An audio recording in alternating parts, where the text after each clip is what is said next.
Şeytavladın artık havada Arı Fatima caşaydı Can kılıç bitli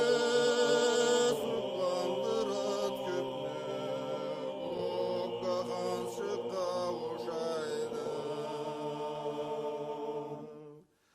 Yolda kelgen çigin Ne vakül gençigin Küna tubandan çıkkança Tüngülüp ket almayma Uzalıp ket almayma Uzalıp yoldan tutkança Yolduzla köple Karasana kökte Ağladan bir gene paydam Kel Fatıma Oltura katıma Ulu körlülük ne sen boyda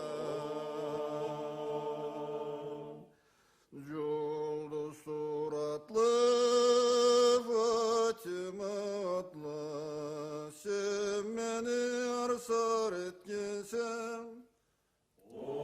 Uzalıp jet almay Koyup ket almay Meyikke yürülüp ketkensen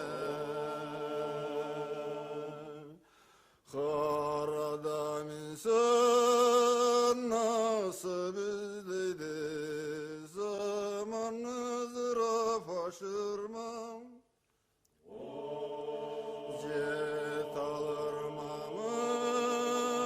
Kuru kalırmama